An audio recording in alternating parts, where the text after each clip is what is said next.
The Driver, your source for the latest car news and reviews. We're at the 2018 Canadian International Auto Show, checking out the all-new Jaguar E-Pace. This is all new from Jaguar Land Rover, and as you can see, it's slightly smaller than the current F-Pace. I'd probably say it's measurable to a compact or a subcompact SUV. A very popular segment in the luxury car market.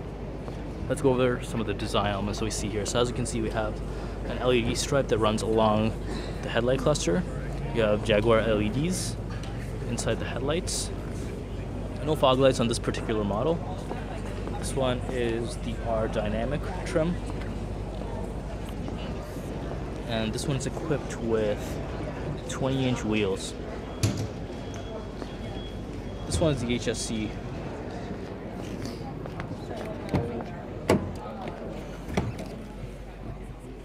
As we step inside, you'll notice the interiors are very reminiscent of other cars, such as the F-Pace. You have a lot of leather and matte plastic that make a really good finish, especially with the two-tone color that we have going on with the red and the black here. Jaguar's latest infotainment system. I can't turn it on right now because the car's not on, or there's no key, as you can see. But it's good to see that the whole dash is digital. Glad to see that they have that now in subcompact luxury SUVs as well. Electronic parking brake. The switches seem very similar to the current generation Jaguar Land Rover products. Here's the glove compartment. So here's the compartment for storage. Again, it's partly covered and partly uncovered. Actually, I think it's, yeah, so as you can see, it's partly covered and it's part uncovered. But in here we have two USB outlets, as well as a 12-volt and a micro SIM. You have a sunroof switch over here with a large panoramic sunroof. On the steering wheel we have buttons to control the infotainment system, the gauge cluster in the middle, as well as buttons to control the cruise control, adaptive cruise control as well. Here's a heated steering wheel on this model. Here's the drive mode selector. You have dynamic over here, auto start stop.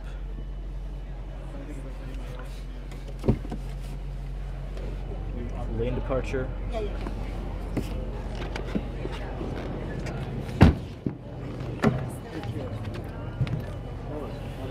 As we get to the back, it's actually not bad back here, but it's not as spacious as you would think. I actually assumed that the front seat was pushed back to a normal length, but it's actually pushed back quite a bit, as you can see. But overall, it's pretty nice back here. I like how the panoramic sunroof stretches all the way to the rear passenger's head. Here you have two cup holders, a 12-volt outlet, a pocket to store things on the seat, in the back of the front passenger seat, as well as the driver's seat.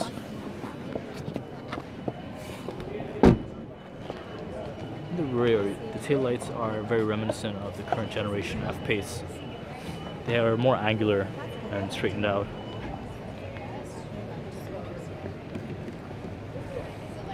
This one is P300 all-wheel drive. And as I open it up, you notice how much room there is back here. It's not bad.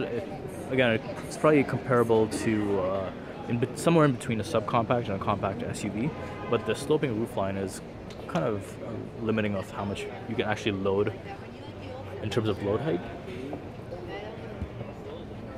But as you can see, it's 60/40 full flat seats, and you have a button here to bring that down as well.